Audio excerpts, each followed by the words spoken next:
Bagaimana GDP itu bisa digunakan untuk mengukur aktivitas perekonomian.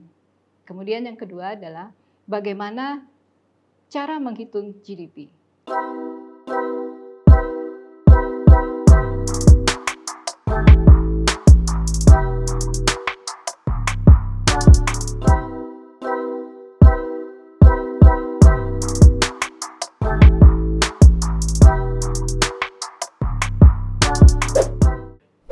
Assalamualaikum warahmatullahi wabarakatuh. Selamat datang di channel Kuliah Teknokrat. Pada video kali ini, saya akan membahas tentang GDP. Bagaimana mengukur aktivitas perekonomian.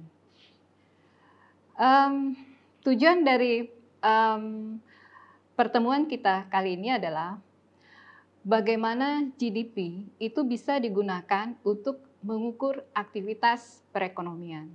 Kemudian yang kedua adalah bagaimana cara menghitung GDP. Yang ketiga, apa sajakah komponen GDP sebagai alat untuk mengukur aktivitas perekonomian.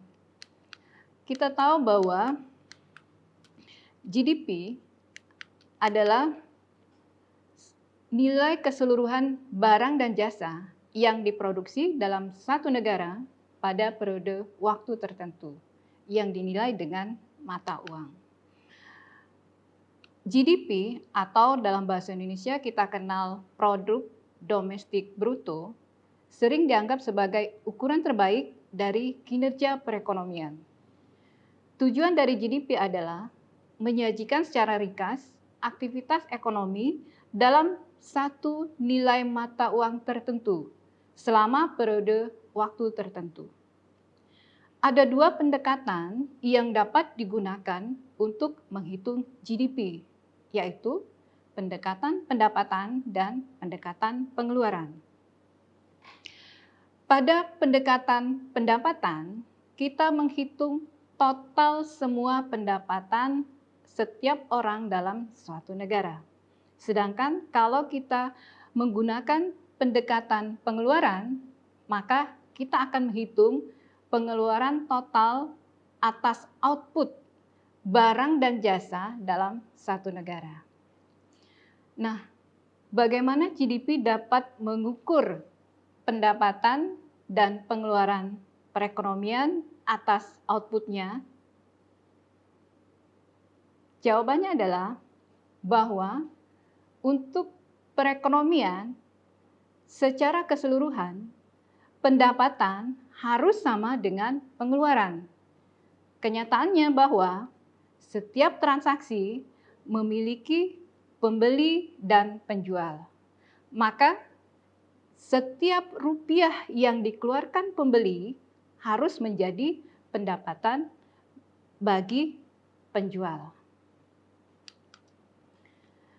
Bayangkan suatu perekonomian, misalnya memproduksi produk tunggal. Katakanlah produk roti. Kita asumsikan juga input tunggal yaitu tenaga kerja. Bisa dilihat pada gambar 1. Pada gambar ini memperlihatkan seluruh transaksi ekonomi yang terjadi di antara rumah tangga dan perusahaan dalam perekonomian. Bisa dilihat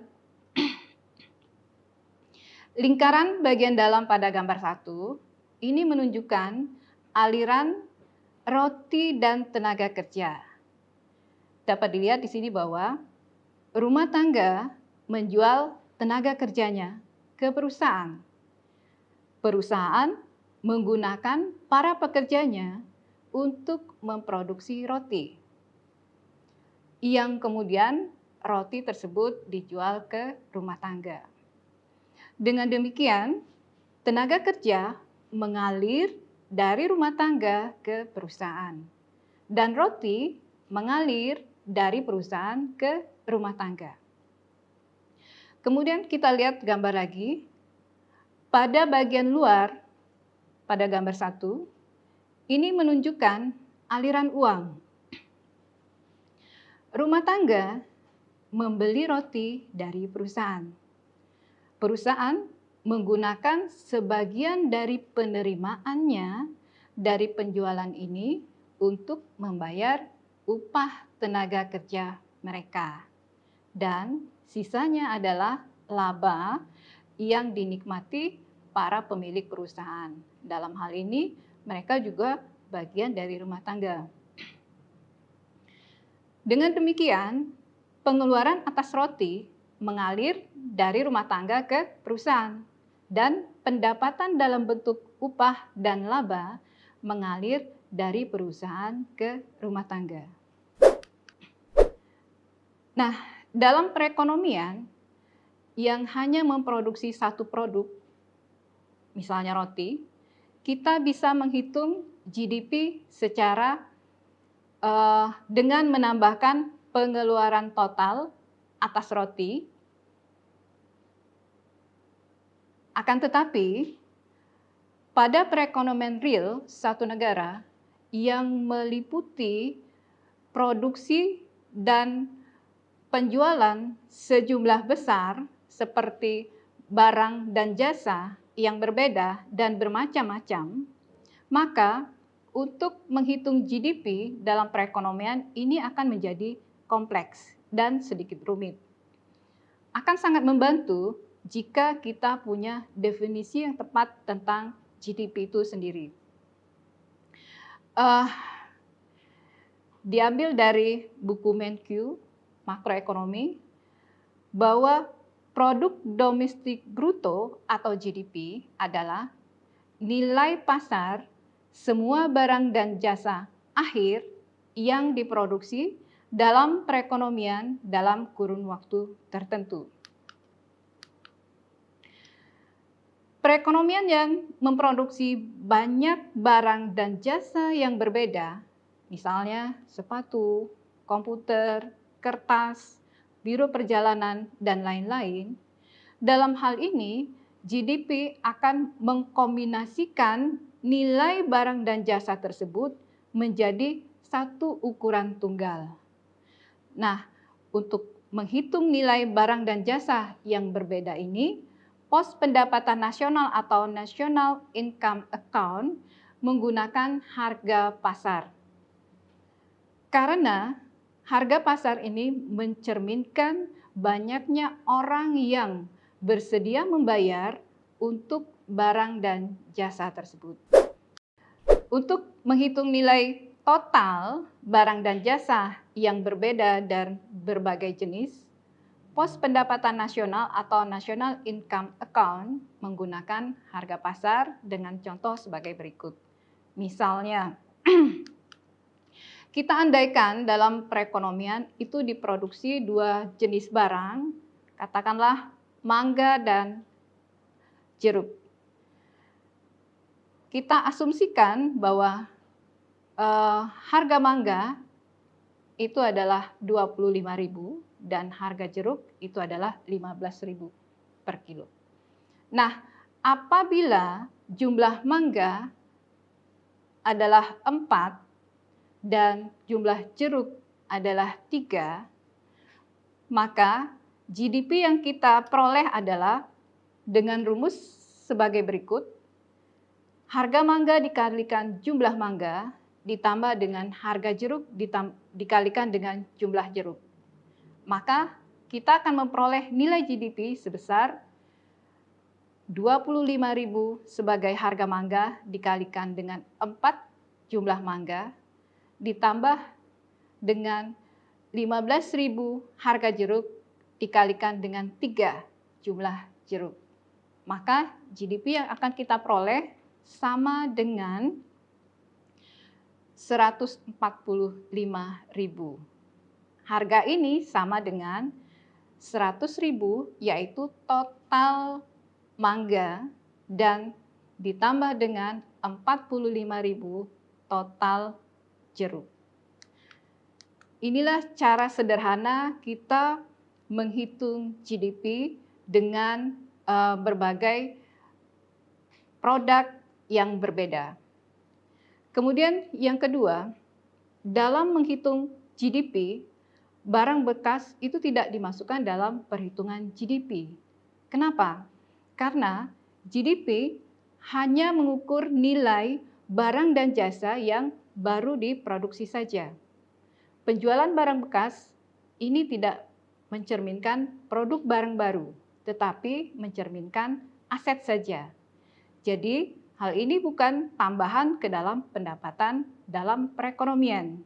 Misalnya, apabila diproduksi satu jenis katakanlah motor, maka dengan nilai katakanlah 25 juta, apabila motor tersebut sudah digunakan dan dijual kembali sebagai barang bekas seharga katakanlah 7 juta, maka nilai tersebut tidak akan masuk dalam pendapatan nasional dalam perekonomian. Karena ini hanya mencerminkan aset saja, bukan tambahan ke dalam pendapatan dalam perekonomian. Jadi, penjualan barang-barang bekas ini tidak akan menjadi bagian dari GDP. Hal lain yang perlu diketahui adalah bahwa ada yang disebut dengan barang setengah jadi dan nilai tambah. Banyak barang yang diproduksi dalam beberapa tahap, yaitu mulai dari bahan mentah, kemudian diproses menjadi barang setengah jadi atau intermediate goods oleh sebuah perusahaan dan dijual ke perusahaan lain untuk dibuat menjadi barang jadi. Misalnya, anggap satu perusahaan garmen. Perusahaan ini menjual tekstil kepada penjahit. Tekstil tersebut kita andaikan seharga 100.000. Kemudian penjahit menjual kepada saudara dalam bentuk pakaian seharga Rp250.000. Sekarang pertanyaannya adalah, apakah GDP menghitung bahan tekstil dan pakaian jadi, atau GDP akan menghitung pakaian jadi saja? Jawabannya adalah bahwa GDP hanya akan memasukkan nilai akhir saja. Jadi, pakaian jadi itu yang akan masuk dalam nilai GDP, tetapi tekstil tidak.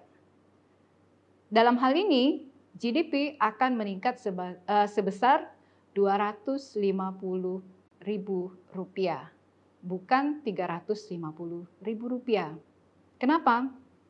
Alasannya, karena nilai barang setengah jadi itu sudah merupakan bagian dari harga pasar barang jadi. Menambah barang setengah jadi ke barang jadi itu akan menimbulkan perhitungan ganda atau double counting. Jadi dalam hal ini, tekstil akan dihitung 2 kali kalau barang setengah jadinya juga dihitung. Satu cara untuk menghitung nilai seluruh barang dan jasa yang sudah jadi adalah dengan menjumlahkan nilai tambah dari setiap tahap produksi. Nilai tambah atau kita kenal dengan value added dari suatu perusahaan sama dengan nilai output perusahaan itu dikurangi dengan nilai barang setengah jadi yang dibeli perusahaan. Nah, dalam kasus kita, pakaian jadi tadi, berapakah nilai tambah dari perusahaan tekstil tersebut? Nah, harga jual dari tekstil tersebut adalah 100.000. Dalam hal ini, kalau kita asumsikan bahwa perusahaan tidak membeli barang setengah jadi, maka nilai tambahnya adalah 100.000. Sekarang, berapakah nilai tambah untuk penjahit? Nah, dalam hal ini, harga jual output dari pakaian jadi itu adalah 250.000, kemudian dikurangi dengan nilai barang setengah jadi, yaitu produk tekstil tersebut sebesar Rp100.000. Maka dalam hal ini nilai tambah untuk penjahit adalah sebesar Rp150.000. Nah, pertanyaannya selanjutnya adalah berapa nilai tambah total dari kegiatan tersebut? Dari kegiatan tersebut, nilai tambah totalnya adalah 100.000 dari nilai tambah perusahaan tekstil ditambah dengan Rp150.000 dari nilai tambah penjahit. Maka total nilai tambahnya adalah sebesar Rp250.000. Nah, untuk perekonomian secara menyeluruh, jumlah seluruh nilai tambah harus sama dengan nilai seluruh barang dan jasa akhir. Jadi dalam hal ini, GDP merupakan nilai tambah total dari seluruh perusahaan dalam satu perekonomian. Baiklah, kita baru saja membahas bagaimana menghitung GDP berupa nilai output total barang dan jasa dalam perekonomian. Nah, tetapi apakah GDP merupakan ukuran yang baik dalam mengukur kemakmuran ekonomi? Coba perhatikan sekali lagi. Pada perekonomian yang hanya memproduksi dua macam produk, misalnya mangga dan jeruk. Dalam perekonomian ini, GDP adalah jumlah dari nilai seluruh mangga dan seluruh jeruk yang diproduksi.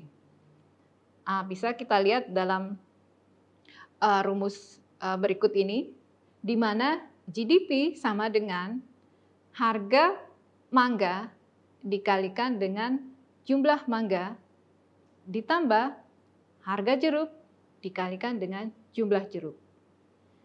Lihatlah bahwa GDP dapat meningkat apabila harga meningkat atau jumlah produk meningkat. Nah, dalam hal ini, jika seluruh harga dinaikkan tanpa ada perubahan dalam jumlah, maka GDP akan meningkat. Tentu saja, hal ini tidak mencerminkan kemampuan perekonomian dalam memenuhi permintaan akan menjadi meningkat juga. Karena setiap produk yang diproduksi dalam hal ini tetap sama. Yang meningkat itu hanyalah harga. Nah, apabila kita kembali kepada istilah GDP, bila nilai barang jadi dan jasa yang diukur dengan harga berlaku, itu berarti kita menghitung GDP dengan GDP harga nominal. Nah, ukuran kemakmuran yang baik akan menghitung output barang dan jasa yang tidak dipengaruhi oleh harga.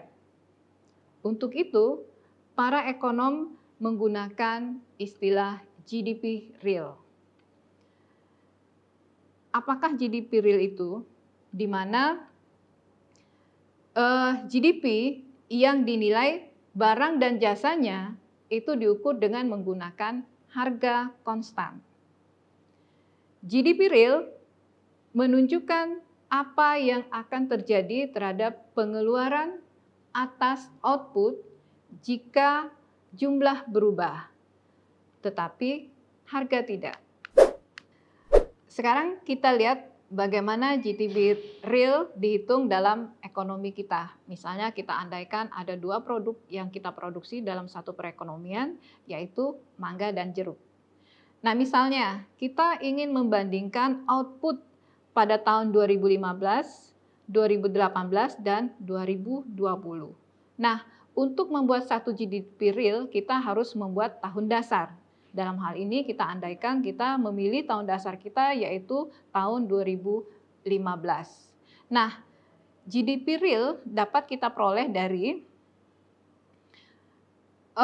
harga mangga tahun 2015 dikalikan dengan jumlah mangga tahun 2015 ditambah dengan harga jeruk tahun 2015 dikalikan dengan jumlah jeruk tahun 2015. Dan ini adalah GDP real untuk tahun 2015. Nah, sekarang kita mau membandingkan dengan GDP real tahun berikutnya, yaitu GDP real 2018. Bagaimana caranya?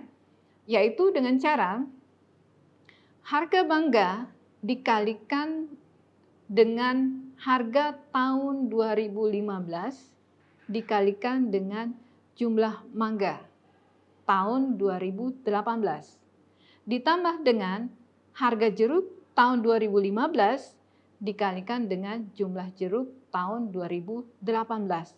Ini menggambarkan GDP real tahun 2018. Nah, kemudian kita mau bandingkan lagi dengan GDP real tahun 2020. Bagaimana caranya? Caranya dengan harga mangga tahun 2015 dikalikan dengan jumlah mangga tahun 2020. Ditambah dengan harga jeruk tahun 2015 dikalikan dengan jumlah jeruk tahun 2020. Nah, ini untuk menghitung atau melihat nilai GDP real tahun 2020. Akan kelihatan perbedaan nilai GDP-nya apabila yang berubah itu adalah jumlah atau kuantitas dari produk itu sendiri. Nah, pada contoh tersebut kita lihat bahwa tahun 2015 itu digunakan untuk menghitung GDP real untuk semua tahun. Nah, harga tersebut dibuat konstan dari tahun ke tahun.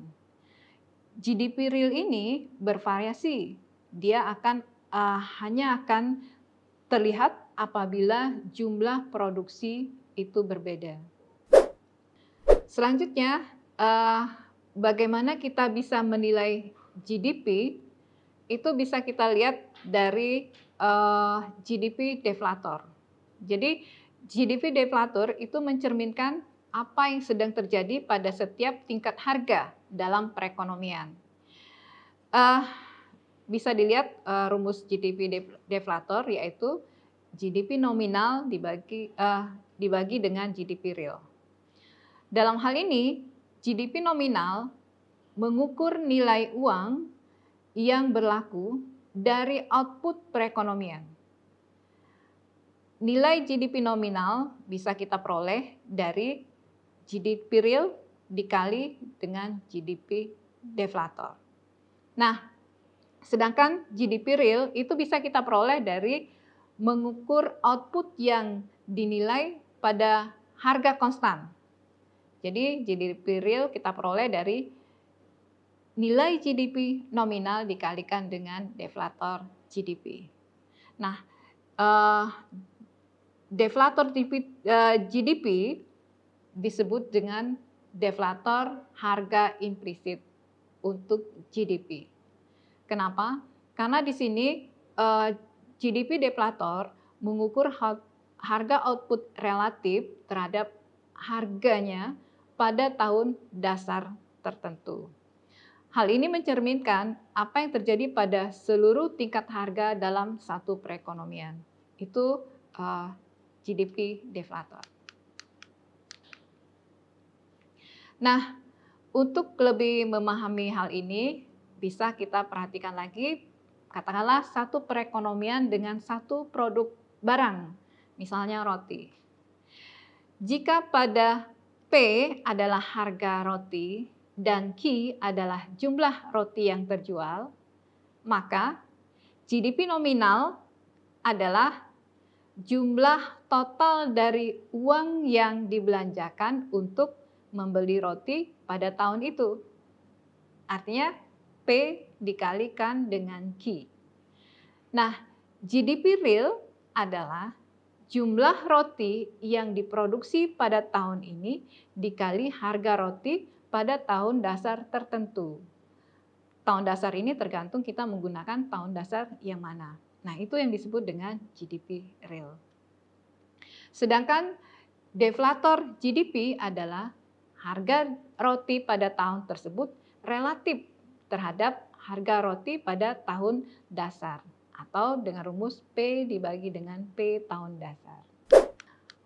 Baiklah, selanjutnya kita akan melihat apa saja komponen-komponen dari GDP.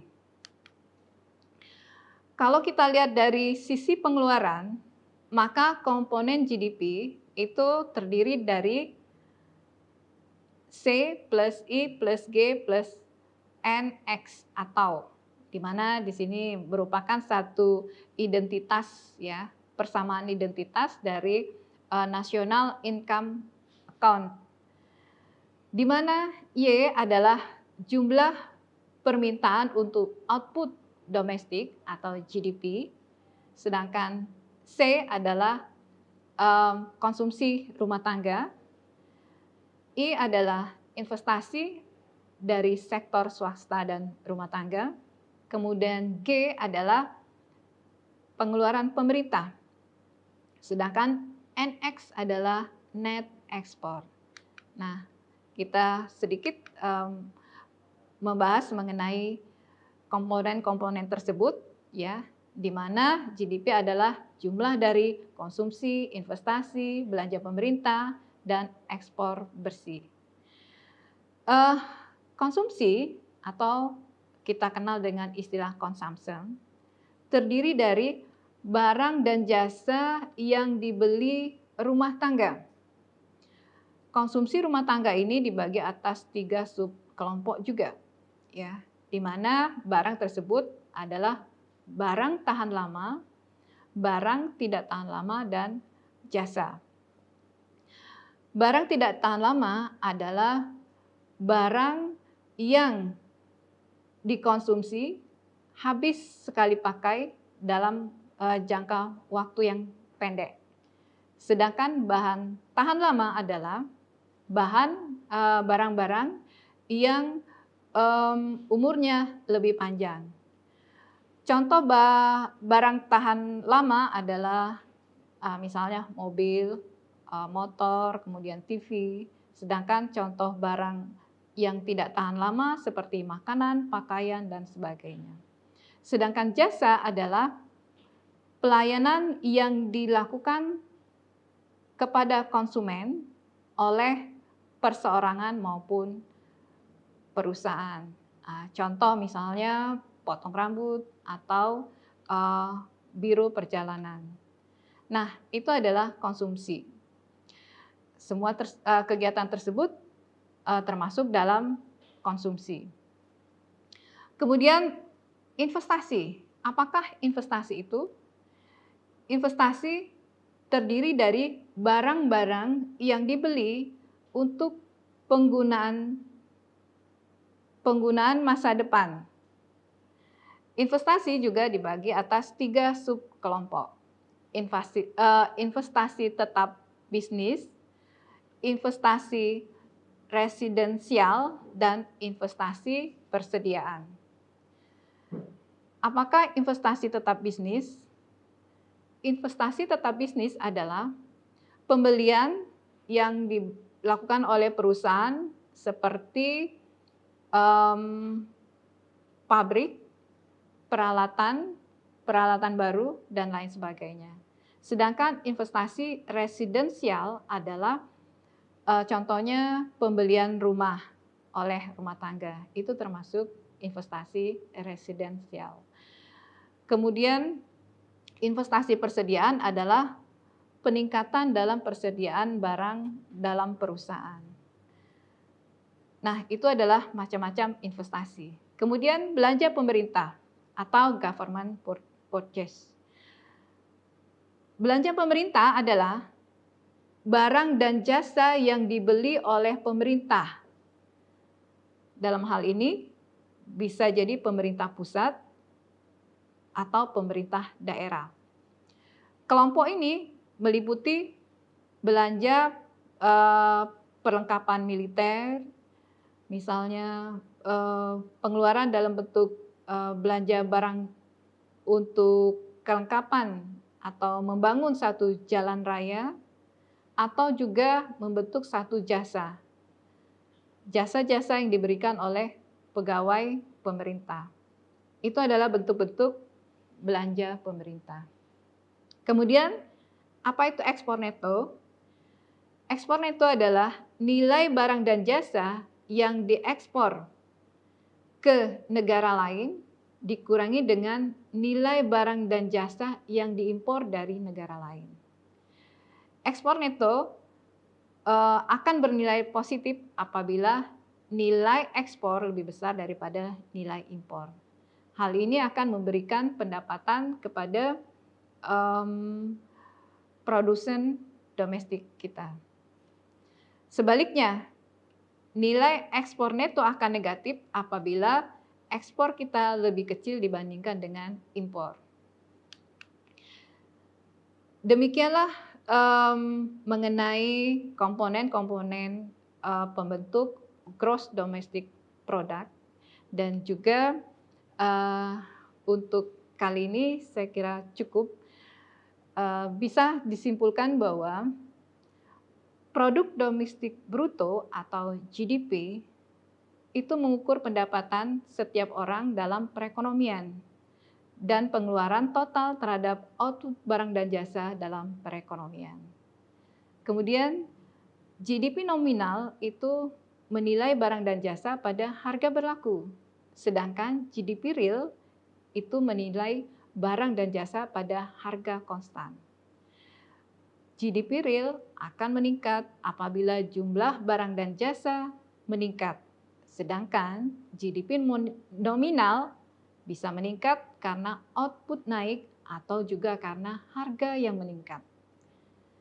Nah, 4 komponen kelompok pengeluaran dalam GDP adalah konsumsi, investasi, belanja pemerintah, dan ekspor neto.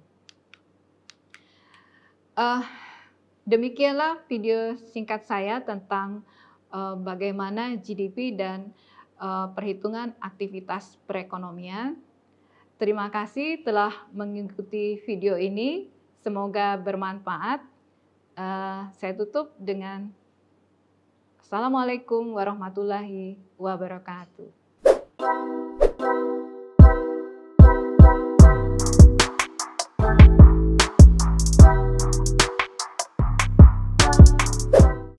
Terima kasih sudah menyaksikan video pembelajaran ini. Jangan lupa like, komen, dan subscribe, serta nyalakan tanda loncengnya agar kalian tidak ketinggalan informasi update lainnya.